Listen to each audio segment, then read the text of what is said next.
면서도 거룩한 찬양 감사드립니다.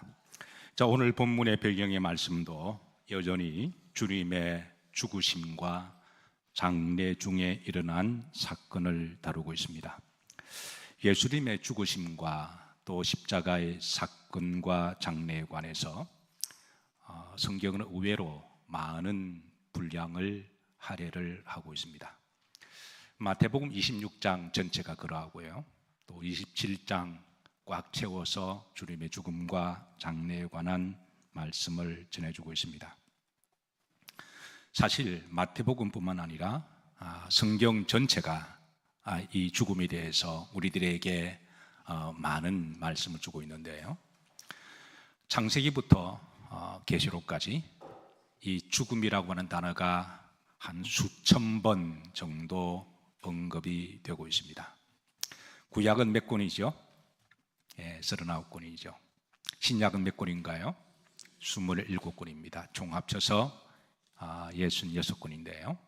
하나님은 매 성경마다 죽음이라는 단어를 이제 상당히 많은 분량으로 말씀을 해주고 있습니다. 사실 우리 인생의 문제는 결국은 죽음의 문제입니다. 결국은 우리가 인생을 다 살고 난 다음에 마지막으로 직면하는 것이 있다면 바로 죽음을 직면하게 됩니다.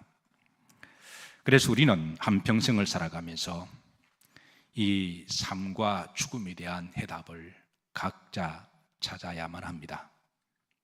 언젠가는 우리가 이 숙제에 대해서 답을 찾아야 되는데요, 실제로 역사 위대한 철학자들은 한결같이 이 죽음에 대한 숙제를 풀려고 고민하고 연구하다가, 그러나 그 어떤 사람도 여기에 대해서 분명하게 답을 내놓은 사람은 없습니다. 우리가 인생을 살면서 장례식장에 갈 일이 들어 있습니다. 사실 젊었을 때야 별로 갈 일이 없습니다. 그런데 언제부턴가 장례식장 갈 일이 많게 되면 내가 나이가 좀 많아져 간다라고 하는 반증이기도 합니다. 장례식장에 가면 우리는 이제 고인에 대한 애도를 함께 나누고요, 그리고 잠깐 그 자리에 머물면서 우리 심령 깊은 곳에 죽음에 대한 묵직한 질문을 우리는 다시 받게 됩니다.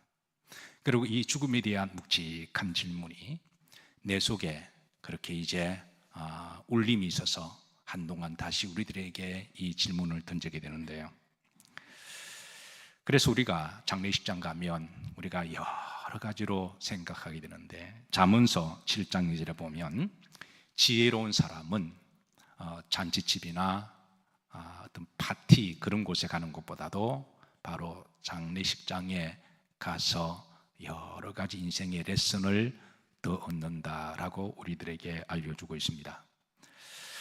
잠언 전도서 7장 2절인데요, 앞에 초반절 보시면, 자, 다 같이 합독하시죠. 조상집에 가는 것이 잔치집에 가는 것보다 나으니라고 그랬습니다. 자, 전도서 1장 2절에 보면 여기에 대해서 한 전도자가 이렇게 탄식합니다. 함께 합독할 때요, 여기에 헛되다라는 말이 몇 번 나오는지 한번 헤아려 보시죠. 합독합니다.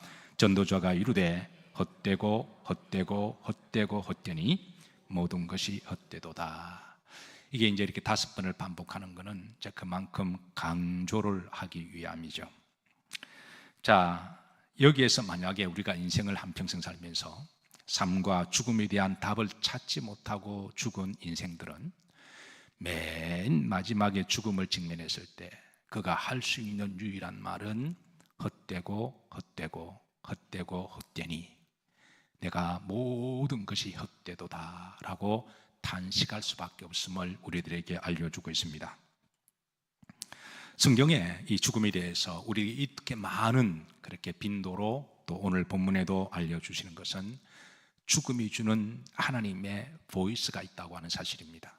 특별히 주님은 이 죽음을 통해서 단순하게 죽음에 대해서 말씀하는 게 아니라 죽음 안에서 우리에게 주시고 싶은 하나님의 해답이 있는데, 사실 우리 그리스도인들은 다른 말로 하면 그리스도 안에서 이 삶과 죽음에 대해서 해답을 찾은 사람들인 줄로 믿습니다. 왜냐하면 그 해답은 예수 그리스도 안에 답이 있기 때문에 그렇습니다. 그래서 우리가 그리스도를 제대로 믿고 주님이 이 땅에 오신 목적을 아신다면 예수 그리스도의 죽음을 통해서 우리는 복음을 발견하게 됩니다. 그러나 만약에 아직까지라도 이 죽음에 대해서 답을 찾지 못하신 분들은 어쨌든 빨리 답을 찾아야 되는데요, 예수 그리스도 안에서 답을 찾으시기를 주의 이름으로 축복합니다. 자, 오늘 본문 말씀 보시면 사두개인들과 바리새인들이 이제 빌라도의 집무실에 가서 이렇게 강력하게 요청을 하는데요, 63절입니다. 자, 다 같이 한번 합독합니다. 주여, 저 속이던 자가 살아있을 때에 말하되 내가 사흘 후에 다시 살아나리라 한 것을 우리가 기억하노니 그랬습니다. 예수님이 십자가에 죽으시고 사실 저들이 죽인 거죠. 그리고 이제 지금 장례를 치르는 어간 중에 빌라도에게 가서 저가 살아있을 때에 사흘 만에 살아난다고 말을 했습니다. 우리가 기억하고 있으니 64절에 보면 명령하셔서 무덤을 사흘까지 굳게 지키도록 병사를 보내어 주소서라고 요청합니다. 만에 하나 제자들이 몰래 그 시체를 훔쳐가게 되면 저들이 다니면서 죽은 자가 살아났다라고 말할 수가 있고, 이렇게 되면 전보다 더 큰 소요나 이제 밀란이 일어날 수도 있음을 그렇게 요청을 하면서 저들에게, 빌라도에게 요청을 합니다. 자, 저들의 주장을 3단 문법으로 좀 간략하게 이해하기 쉽게 요약을 하면 이렇습니다. 첫째, 예수라는 사람이 평소에 자신은 죽은 지 가운데 사흘 만에 부활한다라고 한 것을 기억하고 있다는 거죠. 두 번째입니다. 예수라는 사람의 무덤을 장례가 끝날 때까지 3일 동안 굳게 지키도록 로마 병사들을 배치해 달라고 요청합니다. 세 번째입니다. 만약에 무덤을 지키지 않으면 제자들이 그 시체를 빼돌려서 부활했다고 하면 더 큰 소요나 밀란이 일어날 것입니다 라고 저들이 요청합니다. 자, 65절에 보면 빌라도가 이렇게 반응합니다. 너희에게도 뭐가 있으니? 경비병이 있으니 가서 무엇대로 힘대로 굳게 지키라. 당시 대제사장들은 자체적으로 무장한 병사들이 있습니다. 이 무장한 병사들은 대제사장의 신변을 보호하기도 하고 유대 종교법을 실행할 때에 동원되어서 무력으로 사용하기도 하고 그렇게 다양하게 사용되는데요, 빌라도가 65절에 너희에게도 무장한 경비병들이 있지 않냐, 그래서 그네들을 동원해서 너희들이 원하는 대로, 너희들이 염려하는 대로 힘대로 굳게 지키라, 그렇게 해서 저들을 돌려보냅니다. 66절에 보시면, 자, 그들이 이제 누구들과 함께, 경비병들과 함께 가서 돌을 뭐하고 임봉하고 무덤을 어떻게 지킨다고요? 굳게 지켰다. 여기 흥미로운 거는 임봉이라고 하는 건데, 이건 당시 로마 장례의 이제 방식의 임봉을 의미를 하고 있습니다. 예수님 당시에 로마 장례의 무덤의 임봉식, 봉인식은 다음과 같은데요. 자, 다음 화면절 한번 보시죠. 자, 이렇게 해서 무덤에 이제 그 누구도 사람이 못 들어가고 훔쳐가지. 왜냐하면 때로는 민감한 정치인들을 죽여서 이게 이제 장례를 할 때는 누군가가 정치인의 그 시신을 빼돌리기도 하고 훼손하기도 하고 정치적으로 보복으로 그런 일들이 있기 때문에, 그래서 로마 정부에서 이렇게 사형을 집행한 민감한 사람들 이런 식으로 이렇게 임봉을 합니다. 그래서 밧줄로 풀지 못하도록 임봉을 하고요. 그리고 로마 인장이 탁 박혀 있습니다. 만약에 이 인장을 누가 떼어버리면 그 사람은 이제 이 사람과 똑같은 범법자로 다루기 때문에 일단 이런 방식으로 이제 임봉을 하고요. 자, 두 번째는 입구는 돌로 막았습니다. 이 돌로, 그 다음 사진 보시면 돌로 이렇게 막아서 그렇게 해서 이제 무덤을 막게 되고, 세 번째입니다. 당시 로마 경비병들의 이제 무덤을 지키는 구성원은 총 16명으로 구성이 됩니다. 2조로 나눕니다. 그러니까 8조가 되겠죠. 24시간을 지킵니다. 그러면 이제 8조가 24시간을 지키게 되면 한 조 2명씩 몇 시간씩 지키게 되나요? 제가 지금 매우 어려운 질문을 하고 있는 건가요? 382 24. 그러니까 2명이 한 조가 되어서 몇 시간 지킨다고요? 3시간씩 무덤을 지키는 게 당시 로마 방식의 장례의 임봉, 무덤을 관리하는 방식인데요, 바리새인들이 이걸 요구한 거예요. 이렇게 경비병들을 보내어서 무덤을 이런 식으로, 어차피 로마 방식으로 사형을 처형했고, 예수라고 하는 사람은 보기에 따라 정치적으로 매우 밀란과 소란을 일으키는 사람이니까 제가 말한 대로 혹이라도 제자들이 시체를 빼돌리게 되면 더 큰 문제가 나니까 이런 방식으로 저들이 몰려가서 요청을 했는데요, 그래서 빌라도가 너희들에게도 경비가 있지 않느냐, 그러니까 너희들 방식대로 더 힘써 철저하게 지키라, 그렇게 허용을 해주고 저들은 그렇게 무덤을 지켰습니다. 자, 만약에 이제 제자들이 이제 이 문제가 나중에 또 이렇게 시간이 좀 지나고 난 다음에 초대교회 때 이제 한 50년, 60년대까지라도 이제 예수님의 부활에 대해서 가장 많이 나온 루머가 도적설입니다. 이 부분은 이제 우리가 다음번에 또 살펴볼 텐데요, 우리가 때로는 시간이 지나고 나면 역사가 상당히 왜곡되는 것을 많이 볼 때가 있습니다. 그 역사를 제대로 아는 사람들은 나중에 10년, 20년, 50년, 60년이 지나고 난 다음에 역사가 막 왜곡되고 날조되고 자기 멋대로 그렇게 해석하는 걸 보면 참으로 안타까울 때가 있는데요, 대표적으로 우리나라가 여러분 구함할 때 선교사들이 우리나라 오시고 하나님 우리 대한민국을 사랑하셔서 우리나라에 와서 얼마나 선한 영향력을 많이 미치고 그리고 헌신적으로 복음을 전하고 그렇게 산 일이 엄청 많이 있잖아요. 여러분 여기에 대해 다 동의하시나요? 우리나라의 여러분 건국과 자유민주주의 역사는 이제 선교사들의 그들의 헌신과 그 역사를 빼놓을 수는 답이 없습니다. 세월이 몇십 년 지났습니다.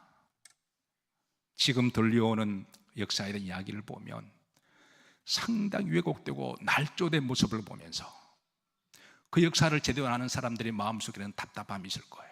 그거는 아닌데 너무 날조가 왜곡되어서 기독교를 개독교로 몰아붙이는 그런 말을 들을 때마다 우리 기독교가 우리나라 역사 가운데 한 일이 얼마나 많은데 많은 학교들을 세우고 고아원들을 세우고 가난하고 굶주린 고아들 그네들에게 먹을 것을 주고 그렇게 헌신적으로 순수하게 전한 이 복음이 나중에는 이게 왜곡이 되어서 잘못 전파가 될 때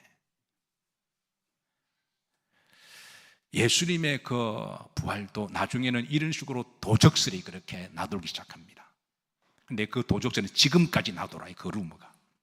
근데 우리가 당시 로마 방식의 이런 인장 방식을 한다면 절대 도적질을 할 수가 없습니다. 만약에 저들의 우려대로 예수님을 시체를 도적질했다면 첫 번째, 시체를 훔치고자 한 사람들을 로마법을 어기는 범법 행위가 됩니다. 그걸 감수를 하고 도둑을 해야 됩니다. 두 번째는 경비를 쓰고 있는 그 병사들 어떤 식으로 해치거나 어떻게 제압을 해야 되는데 그러면 그들이 시체를 만약 빼앗겼다면 도둑질을 당했다면 그들은 빌라도에게 보고를 하거나 대제사장에 보고를 하는 일이 마땅한 일입니다. 따라서 저들의 주장대로 예수님의 시체를 도둑질을 해간다고 하는 것은 말도 안 되는 말이고 그건 불가능한 일이었습니다. 우리가 이제 다음번에 보시겠지만 주님은 부활하셨습니다. 사실 저들이 이렇게 요청하는 것은 다시 63절 보십시다. 예수님을 죽인 자들이 저들의 마음속에 가장 마음에 걸린 것이 주님이 평소에 사역을 하실 때 복음을 전하실 때 내가 고난을 받고 십자가에 죽을 것이며 사흘 만에 부활한다고 하는 이 말씀을 여러 번 하신 것을 저들도 마음에 걸렸던 거예요. 사복음서에 보면 주님이 살아생전에 부활을 예언하신 것이 의외로 많습니다.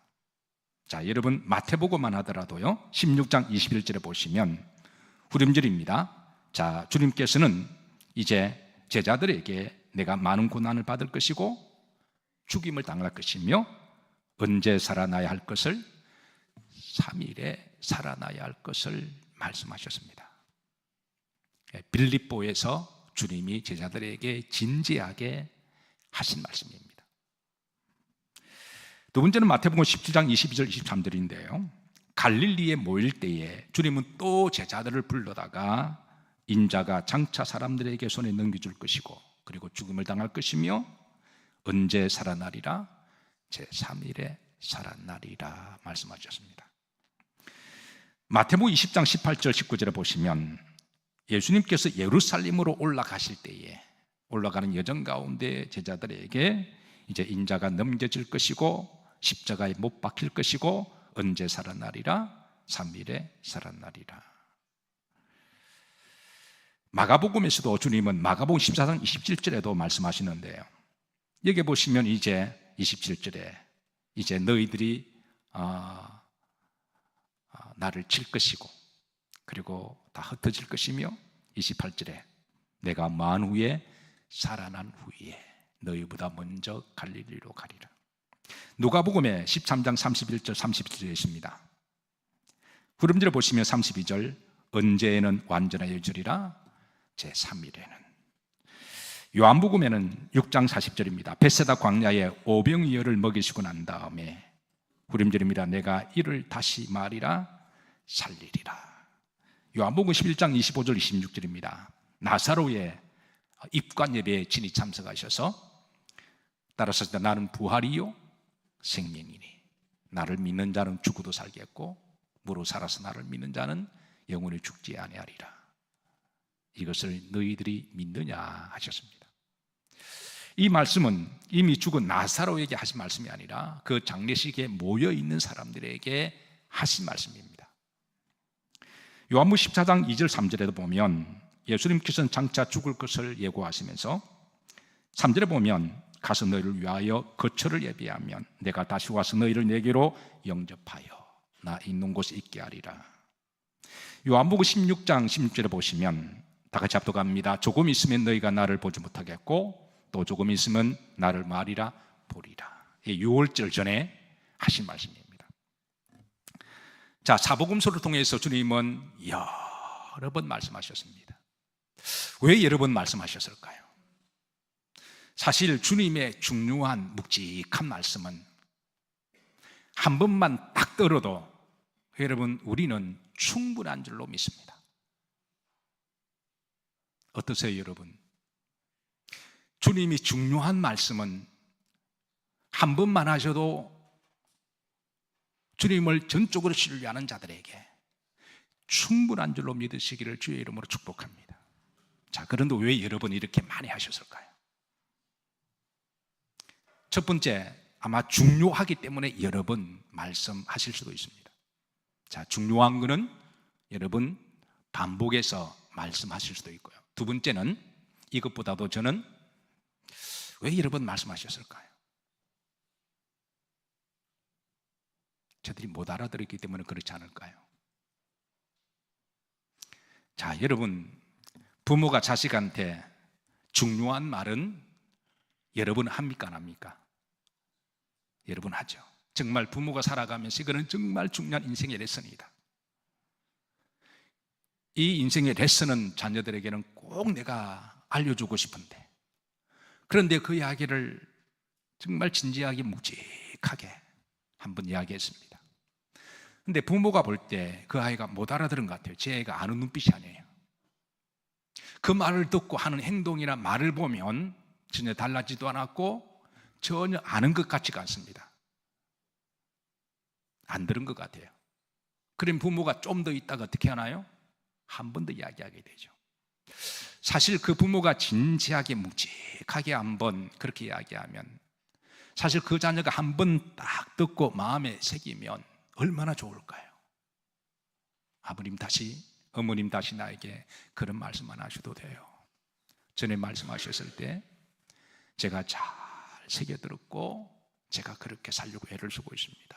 이러면 얼마나 좋을까요? 그런데 이야기하고 난다 보니까 걔가 전혀 알아들은 것 같지도 않고 하는 행동이 똑같습니다. 그러면 어떡하나요? 어쩔 수 없이 또 기회를 보다가 또 이야기를 하게 되죠. 제자들은 예수님의 이 부활에 관한 놀라운, 여러분 사람이 죽었다가 다시 살아난다고 하는데 이거는 엄청난 메시지거든요. 내가 고난을 받고 십자가에 죽을 것이며 내가 3일에 다시 부활한다. 여러분 이거는 헛된 말로 들을 그런 말씀이 아니잖아요. 죽은 사람이 어떻게 살아나? 그러니까 주님을 전적으로 신뢰했다면 주님의 그 한 번의 말씀에 복음의 그 본질을 알고 가슴에 새기면 되는데 안타깝게도 제자들은 그 말을 안 들은 건지 아니면 믿지를 못했는지 아니면 잊어버렸는지 지나갑니다. 그리고 주님은 계속 이야기하세요. 이야기하시는데 만약 저들이 이 말씀을 정말 믿고 받아들였다면 주님 십자가에 달려 죽으실 때 어떻게 했을까요? 다 도망가지 않았을 거예요. 결론은 저들은 다 도망갔습니다. 그 중에 이제 몇 명이 남아있는 사람들은 이 주님의 말씀을 가슴에 새기고 주님을 끝까지 따라가게 되었는데요. 오늘 우리 스랍 찬양대가 들었던 그 묵직하면서도 이 거룩한 찬양이 주님의 그 무덤 곁에서 떠나지 아니하고 끝까지 있었던 그 믿음의 소망이, 그 부활의 주의 말씀의 믿음의 소망이 우리 믿음 여정 가운데 여러분 끝까지 가시기를 주의 이름으로 축복합니다. 예수님께서는 죽음을 통해서 어떤 메시지를 전하고 싶어 하셨을까요? 여러분 주님의 죽음은 세상 사람들의 죽음과 다릅니다. 주님의 죽으심은 여러분 소위 돌을 통했다고 하는 석가나 공자나 모하멧의 죽음과 다릅니다. 주님의 죽으심 안에는 그 안에 우리를 살리기 위한 복음이 있고 그리고 대속의 죽음이 있습니다. 주님은 죽으심을 통하여 우리에게 전해주시고자 하는 메시지가 있는데요, 성경 전체를 보면 예수님의 죽으신 영적인 의미를 우리들에게 알려주고 있는데 제가 간단하게 여러분들에게 소개합니다. 요한복음 19장 30절 보시면 중반절입니다. 십자가의 사신 말씀입니다. 따라서 하십니다. 다 이루었다. 이 말씀 구약에 오실 메시아에 대한 예언을 다 이루셨다는 말씀이고 그리고 우리의 모든 빚을 다 갚았다는 말씀이기도 합니다. 자, 두 번째 주님의 죽으심은 대속의 죽음임을 알려주는데 로마서 5장 8절입니다. 중반절입니다. 합독합니다. 그리스도께서 우리를 위하여 마심으로 죽으심으로 세상에 그 어떤 사람이 나를 위해서 대신해서 죽는 사람은 한 사람도 없습니다. 주님의 죽음은 대속의 죽으심임을 알려주고 있습니다. 세 번째, 주님의 죽으심은 죽음이 끝이 아님을 알려주시는데요, 누가복음 23장 46절입니다. 중반절입니다. 이렇게 주께서 말씀하십니다. 내 아버지여 내 영혼을 아버지 손에 마나이다 부탁합니다. 전도서 말씀처럼 육은 죽으면 흙으로 돌아가겠지만 영은 물질이 아니어서 다시 하나님께로 돌아감을 알려주고 있습니다. 네 번째, 주님의 죽으심은 부활을 위한 죽으심임을 드러내시는데요, 28장 6절에 보시면 중간절입니다. 합독합니다. 그가 뭐 하신 대로 말씀하신 대로 뭐 하셨느니라 살아나셨다. 뭐 하신 대로 말씀하신 대로. 평소에 주님이 부활하신다고 말씀하셨잖아요. 그러니까 그가 말씀하신 대로 살아나셨다.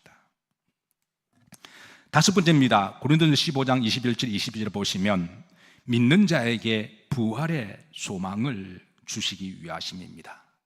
22절 후름절입니다. 다 같이 합독합니다. 그리스도 안에서 모든 사람이 삶을 얻으리라. 여기 중요한 것은 누구 안에서? 그리스도 안입니다. 그리스도 밖에 있는 사람은 안타깝지만 여러분 여기 답이 없습니다. 여섯 번째, 주님의 죽으심은 성도들에게 천국으로 인도하시기 위한 죽으심인데요, 계시록 22장 5절 보면 후름절입니다. 합독합니다. 그들이 세세토록 뭐 하리로다? 왕노로 타리로다. 그들이 어디에서? 천국에서 세세토록 뭐 하리로다? 왕노로 타리. 여러분들에게 질문합니다. 그러니까 여러분들이 이제는 여기에 대해서 추천은 여러분들이 하셔야 돼요. 여러분이 이 세상에서 왕노릇하는 게 좋을까요? 아니면 하늘나라에서 왕노릇하는 게 좋으실까요? 여러분 각자가 선택하시면 돼요. 복음을 알지 못하는 사람들은 세상에서 왕 되려고 그럽니다. 죽기 살기로 왕 되려고 그래요. 어떤 간판이라든가 자기의라든가 꼭 대통령이 아니더라도 모든 사람들 속에 자기의, 자기 자존심, 주존심이 있습니다. 자기가 어디 가더라도 대접을 받아야 되고요, 약간만 무시를 당했다 생각하면 견디지를 못하기도 하고요, 여러 화려한 경력들을 자랑합니다. 그러니까 사람의 심리 속에 다 왕 되고 싶어 하는 게 있는 거죠. 여자들은 공주가 되고 싶어 하고요. 우리가 이 세상에서 빠둥빠둥거리면서 섬김을 받고 왕노릇 할 거냐, 아니면 우리가 하늘나라에서 왕노릇 할 거냐, 그건 우리가 이제 선택하며 살아가야 합니다. 7번째입니다. 계시록 14장 13절에 보면, 여기에 또 중반절에 보면, 자, 빨간 부분만 합독합니다. 주 안에서 죽는 자들은 뭐가 있도다? 복이 있도다. 누구 안에 있어요? 주 안에 있습니다. 주 밖에서가 아닙니다. 주 안에 있습니다. 세상 사람들이 죽음에 대해서 복이 있다 그러면 저들이 이해를 못할 거예요. 목회를 하다 보니까 장례식을 많이 집도하게 돼요. 집도도 하지만 또 연락을 받게 되면 또 장례식장에 갈 일이 많습니다. 아마 제 평균에는요, 거의 2주에 한 번, 일주일에 한 번 정도는 제가 장례식에 가는 것 같습니다. 교인들 중에 장례를 당하면 3일 동안 제가 장례를 집대어야 되기 때문에 어떻게 보면 일주일 내내 그 죽음과 장례에 대해서 더 묵직하게 기도하고 고민합니다. 참으로 감사한 것은 예수님을 잘 믿다가 돌아가시면 마지막은 천국 환송 예배로 드립니다. 주 안에서 죽은 자가 뭐가 있기 때문에? 복이 있기 때문에. 그런데 믿지 않는 사람들이 이 말을 이해를 못합니다. 여기에 역설이 있습니다. 누구 안에서 죽는 자가요? 그러니까 예수님의 죽으심 안에, 주님이 적지 않은 장을 할애해서 주님의 죽으심과 주님의 이 장례식에 대하여 우리들에게 많은 말씀을 주고 있거든요. 성경 전체가 죽음에 대해서 수천 번의 다루를 인용하고 있습니다. 결국 하나님이나 예수님이 우리에게 주고자 하는 이 죽음의 문제를 언젠가는 우리는 이 해답을 우리는 각자 찾아야 합니다. 그리고 우리는 그 해답은 성경 안에서 찾을 수가 있습니다. 좀 더 정확하게 이야기하면 하나님 안에서 찾습니다. 좀 더 구체적으로 이야기하면 오늘 예수님 안에서 우리는 그 답을 찾을 수가 있습니다. 이런 점에 있어서 우리 그리스도인들은 복받은 사람들입니다. 사람들은 살면서 삶에 너무 집착을 합니다. 잘 살기를 원합니다. 네, 우리 기독교에서도 잘 살기를 강조하고 가르칩니다. 그런데 여러분, 주 안에서 잘 사는 것도 중요하지만 주 안에서 잘 죽는 것은 더 큰 복인 줄로 믿으시기를 주의 이름으로 축복합니다. 한 시대에 위대한 제국을 쌓았던 여러분 알렉산더라고 하는 대왕자를 아시잖아요. 헬라 제국을 세웠던 사람, 우리가 그 사람을 세웠던 제국이 남긴 문화를 헬레니즘 문화라고 이야기를 하죠. 고대 철학사 역사를 우리가 연구하게 되면 그 헬레니즘 문화가 우리 인류에 끼친 지대한 영향력이 있고요, 그 헬레니즘 문화와 또 이 그리스에서 나온 위대한 철학자가 소크라테스, 플라톤, 아리스토, 이 위대한 철학자들 많이 배출했잖아요. 이 걸출한 알렉산더 대왕이 죽을 때 측근에게 남긴 유언은 유명하죠. 여러분, 16살 때 16살의 나이에 세계를 제패했다 그래요. 16 같으면 여러분 고등학생 나이인데요. 그 시대에 그 16살 나이의 아이가 수십만의 병사를 끌고 가서 이미 유럽은 다 정복하고요. 그리고 아시아, 인도까지 인더스강 앞에서 세상의 끝이라고 생각하고 더 이상 정복할 땅이 없어요. 그 16살의 나의 아이가 더 이상 정복할 땅이 없다 그래서 호기를 부르면서 울었다고 그러잖아요. 그러니까 얼마나 야심도 크고 욕망도 크고 꿈과 비전이 큰 사람인 줄 모를 정도로 16살 때 세계를 제패하고 더 이상 정복할 땅이 없어서 통곡했다고 하는 그 호기를 보면서, 그런데 그런 알렉산더 대왕이 아시는 것처럼 33살에 죽었잖아요. 그러니까 예수님과 죽은 나이가 똑같습니다. 그런데 그가 죽었을 때 그 측근들에게 남긴 유언이 자기가 장례식을 하게 되면 양쪽 팔을 관 밖으로 빼달라 그랬대죠. 아마 수백만의 그 헬라 백성들이 지켜보는 장례식에서 그래 측근들이 왜 그러십니까? 물었더니 그가 하는 말이, 천하를 이 손 안에 넣었던 나의 손도 죽을 때는 아무것도 가지고 못하는 빈손인 것을 알려주고 있다는 죽음의 메시지를 남겼습니다. 그리고 그가 점점 더 죽어가고 죽음을 직면했을 때 마지막까지 제일 많이 한 말이 인생이 너무 헛되다는 말을 계속 반복했다는 거예요. 인생이 너무 헛되다. 전도사가 한 지혜자의 말이 이렇습니다. 헛되니 모든 것이 헛되도다. 여기에 헛되는 하빌이라고 하는 말인데요, 이 말은 하나님 밖에서의 살았던 삶을 이야기합니다.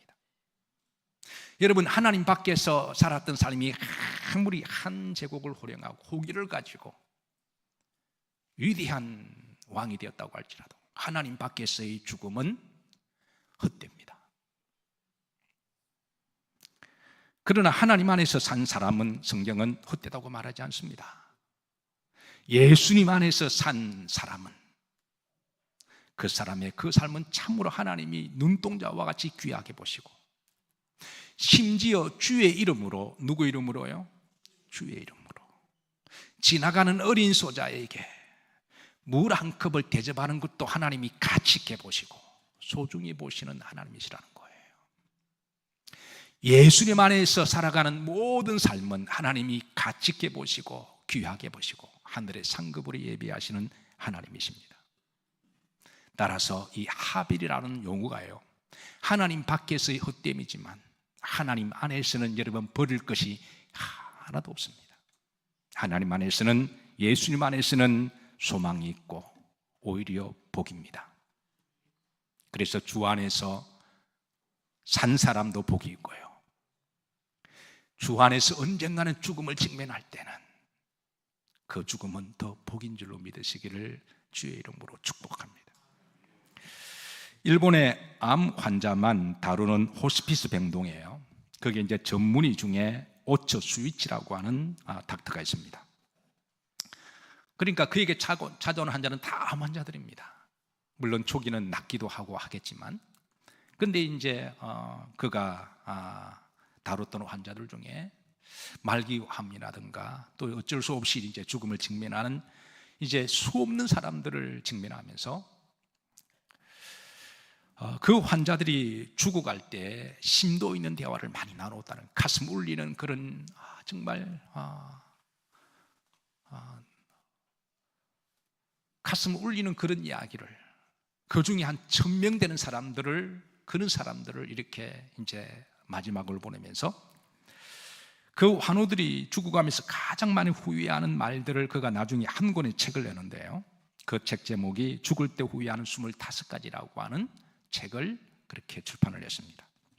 여기에 25가지를 다 소개할 수는 없고요, 이 닥터가 말할 때에 가장 후회하는 5가지를 소개합니다.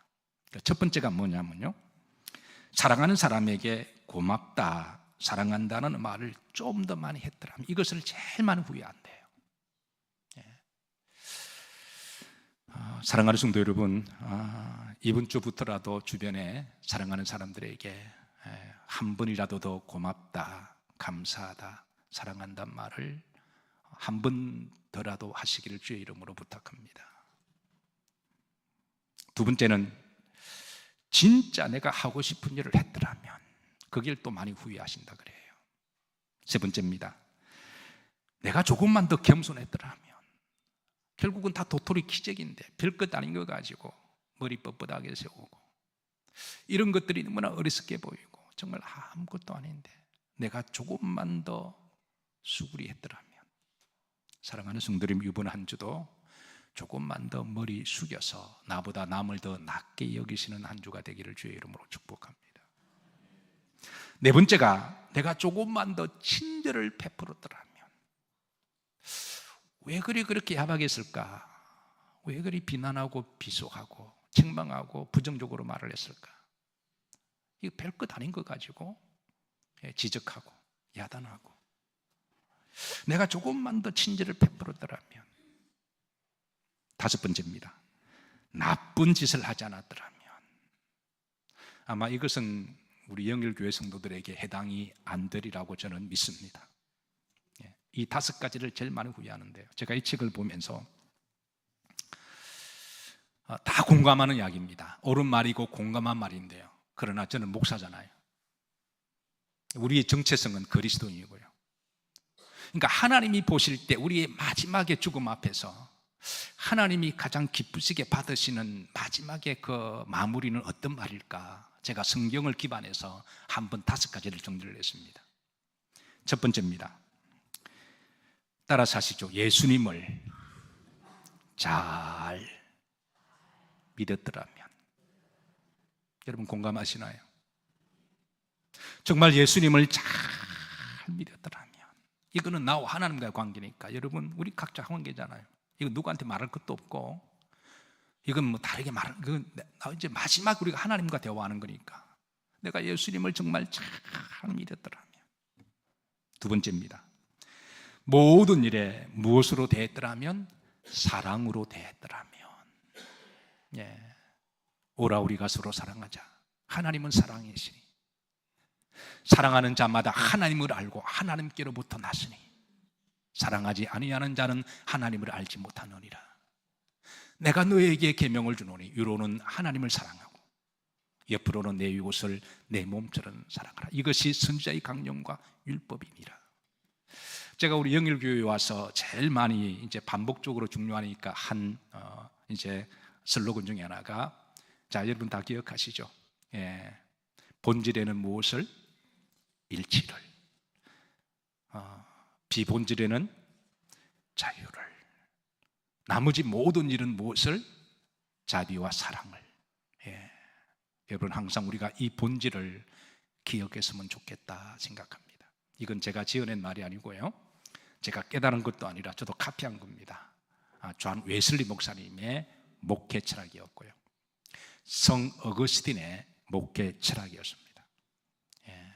자, 본질에는 무엇을? 일치를. 우리가 본질을 잘 분별할 줄 알아야 되겠고, 나머지는 여러분 다 비본질이면 우리가 자유하시고, 나머지는 무엇으로? 사랑을. 자, 그리고 이제 세 번째입니다. 하나님이 주신 사명을 좀 더 잘 감당했더라면. 하나님 우리에게 건강도 주셨고요, 하나님 우리에게 손과 발도 주셨는데, 주셨을 때 어차피 다 썩어 문드러지고 다 없어질 건데 힘 주실 때까지 열심으로 잘 감당했으면. 네 번째입니다. 좀 더 많은 영혼을 전도해서 구원했더라면. 하나님이 한 영혼을 천하보다 귀히 여기시는데 그 마음을 알아서. 마지막 다섯 번째, 평소에 죽음을 잘 준비하고 천국을 준비하는 삶을 살았더라면. 바로 이것이 우리 그리스도인들이 이제 마지막에 직면해야 될 하나님과 대화이지 않겠느냐. 이미 그리스도인들은 여러분 예수님의 죽음을 통하여 삶과 죽음에 대하여 답을 찾은 줄로 믿습니다. 그리고 앞으로 이제 우리가 얼마를 더 살지는 알지 못하지만 궁금하시나요? 기분 나쁘게 듣지 마시고요. 시편 90편에 사람의 연수가 70이고 강건하면 80이라고 알려주셨잖아요. 그러니까 대략 그 언저리에 살다가 우리가 이제 죽음을 직면하는 걸 일러주셨는데요. 좀 더 우리가 구체적으로 알고 싶으면 역산하시면 됩니다. 70에서 빼면 돼요. 80에서 빼시면 됩니다. 그러면 우리가 좀 더 구체적으로 내가 남은 여정이 요 정도다. 그럼 이제 그 다음에는 주 안에서 잘 사는 일만 남았습니다. 아멘인가요? 주 안에서 잘 살고, 그리고 잘 사는 것도 중요하지만 주 안에서 이거보다 더 중요한 게 뭐라고요? 잘 안 하시네 또. 주 안에 죽는 자가 복이 있다 그랬잖아요. 그러니까 주 안에서 잘 죽는 것은 더 큰 복인 줄로 믿으시길 바라고, 오늘 주님의 죽으심을 통하여 단순하게 다른 사람들의 죽음과 등가시키지 마시고 주님의 죽으심 안에도 복음이 있고 그 죽으심 안에는 대속의 죽음이 있음을 기억하시고 앞으로도 믿음으로 잘 살아가시길 주의 이름으로 축복합니다. 오늘 주신 말씀 붙들고 통성으로 다 같이 우리 결단에 기도합니다. 하나님 아버지 감사합니다.